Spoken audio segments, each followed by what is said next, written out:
नमस्कार। आइए सुनते हैं माँ की मधुर स्मृतियाँ का अगला अंक। आज हम स्वामी सत स्वरूपानंद जी की श्री श्री माँ शारदा देवी की स्मृतियाँ सुनने जा रहे हैं। शीर्षक है करुणामयी माँ। महाराज लिख रहे हैं, शास्त्र में लिखा है, निराकारापि साकारा कस्त्वाम वदितुम अर्हति। अर्थात निराकार होकर भी वे क्यों आकार ग्रहण करती हैं। उपासकानां कार्यार्थम श्रेयसे जगदामपि। भक्तों तथा मुमुक्षुओं के लिए मुक्ति का द्वार उन्मुक्त करने के लिए, जगत का कल्याण करने के लिए इस बार मातृ रूपिणी पराशक्ति पृथ्वी पर अवतीर्ण हुई हैं। महामाया शारदा ने इस बार असंख्य अनुगतों पर अनेक प्रकार से शत रूपों में कृपा की है।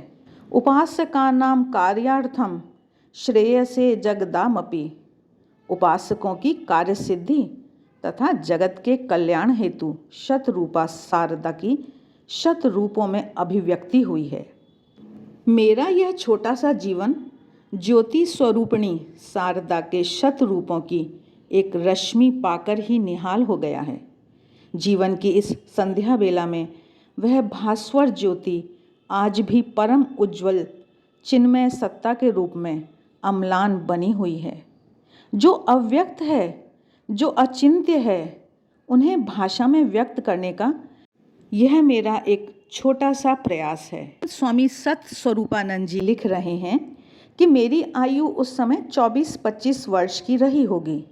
1919 ईस्वी में मैं कटिहार के एक स्कूल में शिक्षक के रूप में कार्य करता था। एक मेस में रहकर वहीं से स्कूल के लिए आना जाना करता था। वहीं अघोर बाबू नामक एक सज्जन के साथ परिचय हुआ। एक दिन मैंने देखा कि उनके निर्माणाधीन मकान से गेरुआ वस्त्र पहने एक व्यक्ति हमारी मेस की ओर चले आ रहे हैं। कई दिनों तक बार बार उन्हें मेस में आते देखकर कुतूहलवश पूछताछ की तो पता चला कि वे बेलूर मठ के सन्यासी हैं और धर्म प्रचार करने हेतु कटिहार आए हैं। अघोर बाबू के मकान के पारिवारिक स्नानागार में असुविधा होने के कारण अघोर बाबू की व्यवस्था के अनुसार स्नान आदि से निपटने के लिए वे नित्य हमारे मेस में आया करते थे।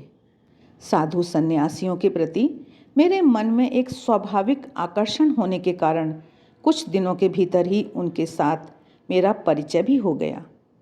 बातचीत से पता चला कि उनका नाम स्वामी ज्ञानानंद है, परंतु वे ज्ञान महाराज के रूप में ही परिचित हैं।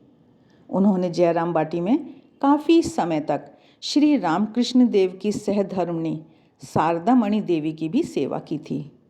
उन्हीं से मुझे माता जी के जीवन की अनेक अंतरंग बातें सुनने को मिली।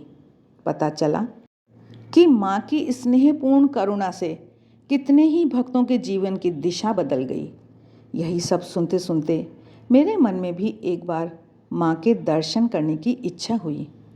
ज्ञान महाराज के सामने यह बात रखने पर उन्होंने उत्साहित करते हुए आगामी दुर्गा पूजा की छुट्टियों में ही जयराम बाटी जाकर माँ के दर्शन करने को कहा। 1919 ईस्वी की पूजा की छुट्टियों में ज्ञान महाराज स्वयं ही मुझे अपने साथ जयराम बाटी ले गए थे। माँ उन दिनों अपने नए मकान में थीं। वहीं मकान के बाहरी कमरे में मेरे रहने की व्यवस्था हुई। मन में अनेक कल्पनाएं लेकर मैं जयराम बाटी गया था। ज्ञान महाराज ने मकान के भीतर जाकर समाचार दिया और मेरे लिए माँ के दर्शन की व्यवस्था करा दी। राममय महाराज स्वामी गौरीश्वरानंद तब माँ के सेवक के रूप में वहीं थे। उनका व्यक्तित्व मुझे बड़ा ही अच्छा लगा था। वे ही मुझे माँ के पास ले गए। माँ उस समय अपने कमरे में चौकी पर पांव लटकाए बैठी थीं। मैंने माँ को प्रणाम किया। माँ के हाथ पांव का गठन तथा चेहरा देखकर मुझे अपनी दादी माँ की याद आ गई थी। उनके भीतर उस समय मुझे कोई देवी भाव नहीं दिखा। उनके हाथ पांवों का गठन बड़ा कर्मठ और कठोर प्रतीत हुआ।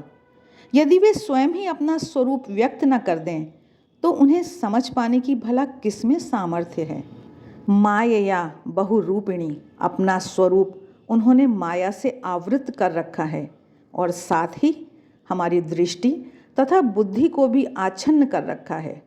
लगता है तब भी मेरा समय नहीं आया था। सुना कि माँ का स्वास्थ्य ठीक नहीं है।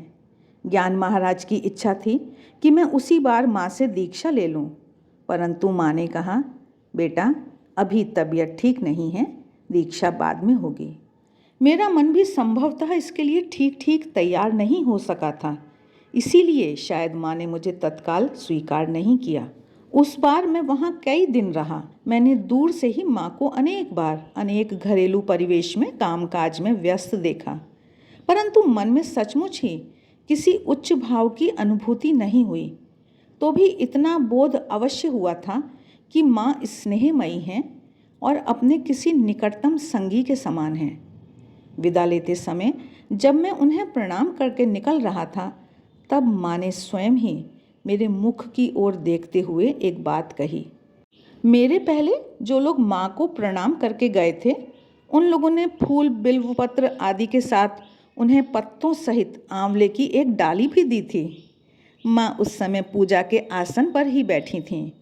प्रणाम के बाद माँ ने सहसा आंवले के उन पत्तों को उठाकर मुझे दिखाते हुए कहा, जानते हो बेटा, आंवले के ये पत्ते भी बिल्व पत्र के समान ही शिव जी को अत्यंत प्रिय हैं। उन्होंने यह बात क्यों कही नहीं जानता, परंतु उनका वह विधान मुझे आज भी स्मरण है।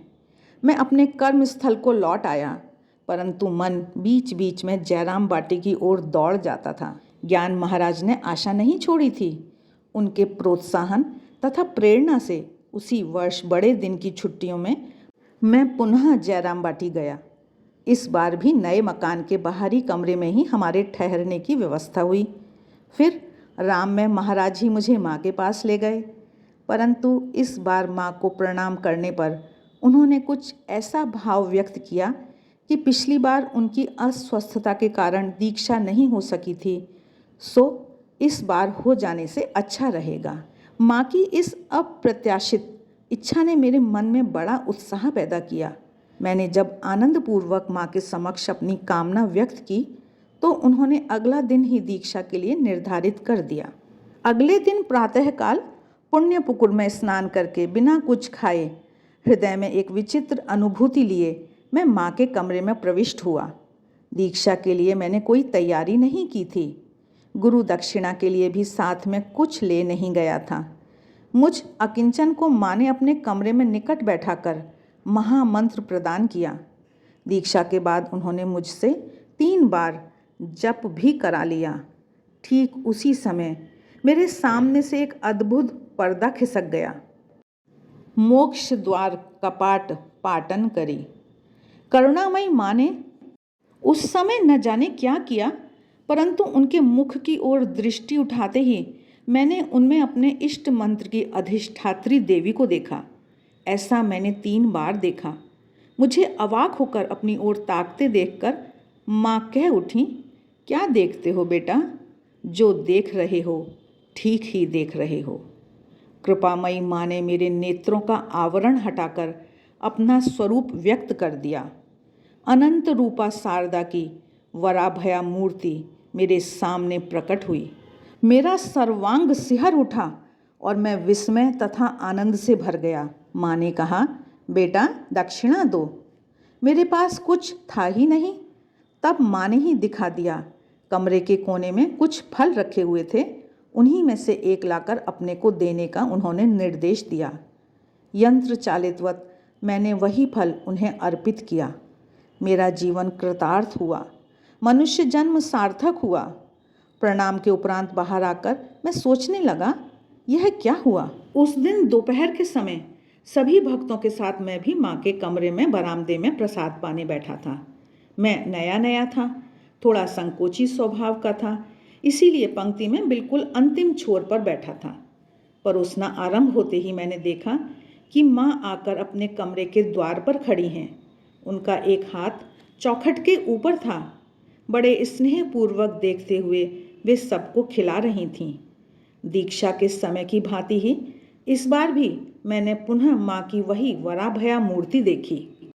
मैं सिर नीचा किए हुए ही भोजन कर रहा था। सहसा एक जन ने आकर मुझे खीर की एक कटोरी देकर कहा, माँ ने आपके लिए भेजी है। मुख उठाकर देखा तो माँ मृदु स्वर में कह रही थीं, खाओ बेटा, पूरी खा लो। उस समय मेरी खाने की हालत न थी। माँ के उस अलौकिक स्नेह, अयाचित करुणा से मेरी आंखें डबडबा आई थीं।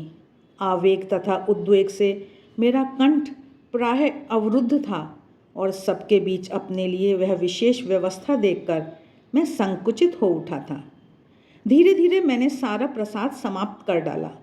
जीवन के इस स्मरणीय दिन की यह अविस्मरणीय घटना आज भी मेरे स्मृति पटल पर उज्जवल बनी हुई है। उस बार जयराम बाटी में और भी कई दिन रहा। माँ के गृही भक्त विभूति बाबू तथा सेवक राममय महाराज से मैंने जप ध्यान के विषय में सब कुछ जान लिया था, इसलिए माँ से उन सब विषयों में कुछ जानकारी नहीं मिली। केवल जितने दिन वहाँ रहा, दोनों समय माँ को कभी उनके कमरे में तो कभी बरामदे में प्रणाम करने जाया करता था। जयराम बाटी में रहते समय मैंने माँ को खूब सहज, स्वच्छंद तथा स्वाभाविक रूप में देखा। मुझे उनका मानवीय भाव ही देखने को मिला। जयराम बाटी में उनका करुणा कलित जननी भाव ही मेरे समक्ष प्रकट हुआ था। संभवतः उनका अपना परिवेश तथा परिजन ही इसके कारण थे। लौटने के दिन उन्हें प्रणाम करते ही उन्होंने सिर पर हाथ रखकर मृदु स्वर में आशीर्वाद देते हुए कहा, सुखी रहो बेटा। वही स्वर अब भी कानों में गूंजता है। 1920 ईस्वी के प्रारंभ से ही माँ का स्वास्थ्य क्रमशः बिगड़ रहा था। मार्च में उन्हें चिकित्सा के लिए उद्बोधन भवन में लाया गया। उसी समय मुझे कोलकाता से ज्ञान महाराज की लिखी एक चिट्ठी मिली। उससे पता चला कि माँ का स्वास्थ्य अत्यंत खराब है। दर्शन करने हों तो अब विलंब न करना ही अच्छा होगा। यह पत्र पाने के बाद जुलाई के प्रारंभ में मैं कोलकाता आकर श्याम बाजार के मकान में ठहरा और यथा समय माँ के दर्शन करने उद्बोधन गया। उस समय माँ की तबीयत काफ़ी खराब थी और वे बिस्तर पकड़े थीं। केवल दर्शन किए तथा प्रणाम किया। उद्बोधन में माँ मानो एक अन्य ही भाव में रहती थीं। उनके दर्शन के लिए समयानुसार भक्तों की पंक्ति के साथ जाना पड़ता था। यहाँ माँ का जयराम बाटी वाला सहज स्वच्छंद रूप मानो देवीत्व के आवरण में प्रच्छन्न रहता था। जहाँ तक स्मरण आता है, इस बार उनके साथ कोई बात नहीं हुई। माँ के स्थूल देह के परित्याग कर देने के बाद मैंने उनके अंतिम दर्शन किए। माँ के देह त्याग का समाचार पाकर अगले दिन सवेरे ही मैं उनके चरणों में अपना अंतिम प्रणाम ज्ञापित करने जा पहुँचा। उस दिन बेलूर मठ में पवित्र होमाग्नि में दिव्य शरीर की आहुति होने तक पूरे दिन मैं पास ही रहा। महाराज लिख रहे हैं कि मैं थोड़े शुष्क स्वभाव का व्यक्ति हूँ। साधु भक्तों के मुख से सुना कि ब्रह्म शक्ति ने जगन माता के रूप में इस दिव्य शरीर के माध्यम से लीला की है और मुझे इस पर विश्वास भी हुआ था, परंतु स्वयं को वैसी अनुभूति तब तक नहीं हुई थी। केवल माँ के स्नेह तथा उनके अपार्थिव भावों से परिपूर्ण मुखमंडल ने मेरे मन पर गहरी छाप डाली थी। यही लगता कि ऐसा मुख इस जगत में दिखाई नहीं देता। माँ की जीवनी में है कि काशी में एक महिला द्वारा माँ के सामने ही गोलाप माँ को श्री श्री शारदा माँ समझ लेने पर उनकी डांट खाते हुए सामने बैठी माँ को दिखाते हुए कहते सुना गया था, देखती नहीं हो, ऐसा मुख क्या मनुष्य का होता है। मुझे भी जब जब माँ का मुख देखने को मिला तब तब केवल यही प्रतीत हुआ, ऐसा मुख क्या मनुष्य का होता है। मानवीय शरीर तथा मानवीय चाल चलन लेकर जो आविर्भूत हुई थीं, उनके भीतर केवल 2-1 बार दैवी अपार्थिव भाव की झलक मात्र मिलने के बावजूद मैंने यही समझा है कि उनके मुखमंडल का वह स्निग्ध गांभीर्य उनकी आंतरिक सत्ता की ही बाह्य अभिव्यक्ति है। महाराज कह रहे हैं कि आज जीवन के अंतिम पर्व में जीवन नौका श्री रामकृष्ण समुद्र की ओर बही जा रही है। जिन्होंने इस नौका की पतवार थाम रखी है, उनके सिर का घूंघट बीच बीच में खिसक जाने पर आज भी उस मुख की झलक मिल जाती है और उन्हीं के आश्रय उन्हीं के मुख की ओर देखते हुए मैं निश्चिंत पड़ा हूँ। आशा है आज की माँ की मधुर स्मृतियाँ का यह अंक आपको अच्छा लगा होगा। मिलते हैं फिर, तब तक देखते रहिए देवाक्षर। आप सभी का बहुत बहुत धन्यवाद।